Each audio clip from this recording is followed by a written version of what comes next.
Hello and welcome to This Thing's On. I'm sat here right now with Mark Morris from the Bluetones in the social room just above Q, where you're playing tonight a Bluetones acoustic set. So, firstly, Mark, cheers for joining us, but just tell me a little bit about the acoustic gig that you're doing tonight.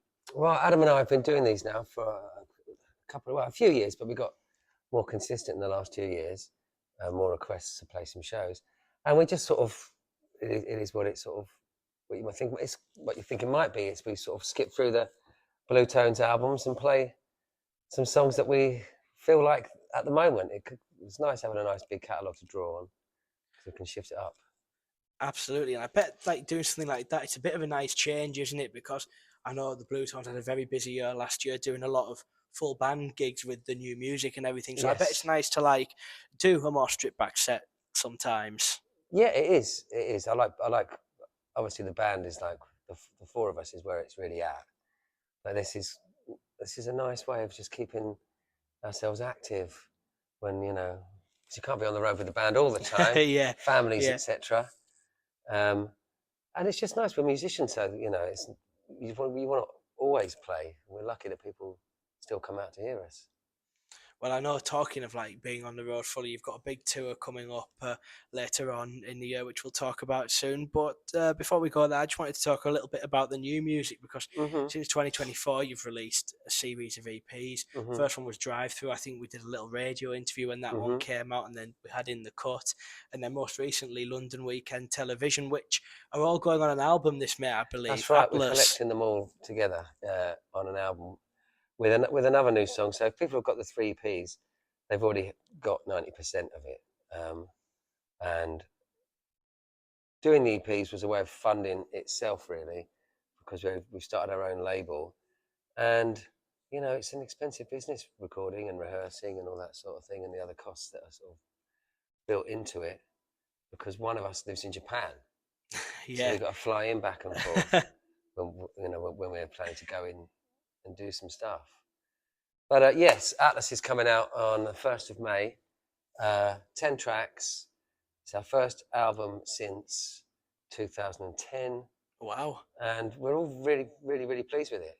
I mean, I think when bands or artists often take a big recording hiatus or a creative hiatus like that, uh, you sort of wonder when they come back, is it going to be, are they still going to have the magic? And often case, they don't, I find. But we very much feel that we're still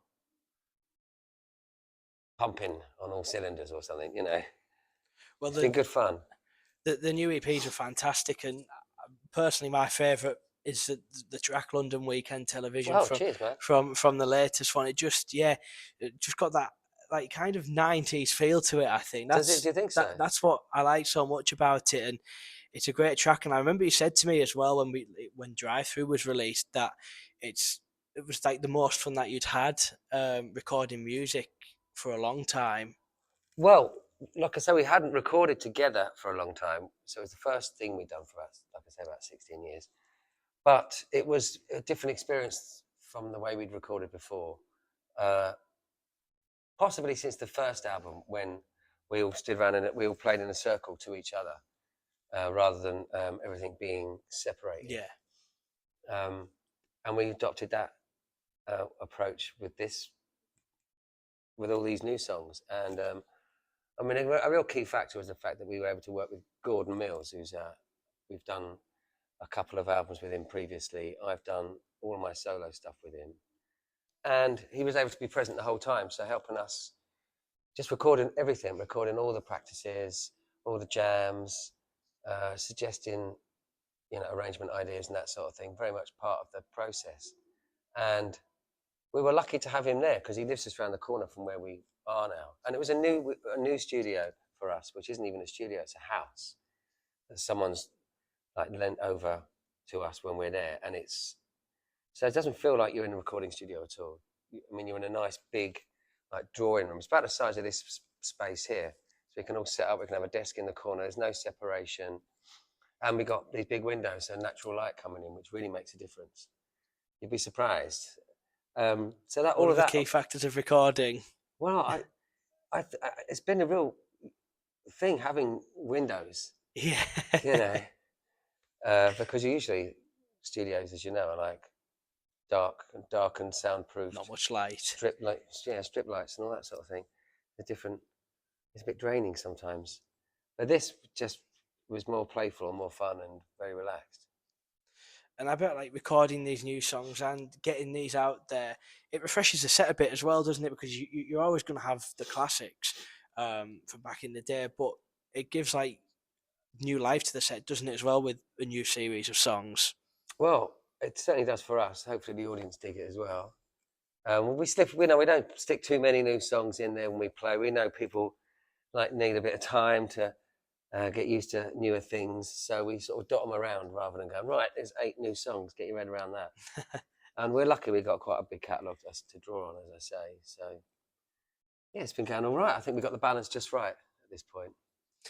Absolutely, and I'm looking forward to hearing the final track, which is coming out on the album. So yeah, I'll really look forward to listening to that. But talking of going back, you've got the Expecting to Fly 30th anniversary tour at the end of the Mm-hmm. year too. So you're going from like new music all the way Mm-hmm. back to playing the classics in full again from the album. So what's it like 30 years on from that album now, and the songs, like Slight Return and Bluetonic still as relevant today, and getting back out there, playing them all again in full and celebrating the album's anniversary. Well, it's incredibly flattering that people have taken that record to their hearts, and we never would have guessed that we'd be playing a celebration of it 30 years later, and that itself is like, a blessing, man. Yeah. Uh, but oh well, it's a thing. The art stays the same. The record is the same record it was um, all the way back then, but it's changed in people's lives, and we're lucky that people have taken the time to listen to it and go on that sort of journey with these songs. It's not ours anymore. Do you know what I mean?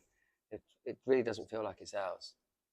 And people pass that on as well, because you'll obviously have the people at the time that listened to it when it came out, and then you're passing it on to obviously younger generations as well. And I'm sure you'll see a few younger faces at the gigs, which they probably didn't hear it when it came out because they weren't around, but they've heard it through like a parent or something Yes, that like sort of that. thing. Yes, yeah. It reminds me of myself when I see younger faces in the audience, because I used to do that when I was a teenager. I'd go to see older bands and bands that were playing from a couple of generations before, which was what I was listening to. And I remember at the time getting asked a lot, like, "What are you doing here?" Going to these '60s clubs in Yeah. Shaftesbury Avenue in London. There was one particular one, and everyone, it was really cool, but we were probably about 20 years younger than anyone else in there at the time. And it was always, we always got asked what we're doing here. We're coming to the wrong place. It's like, no, we dig all these sounds.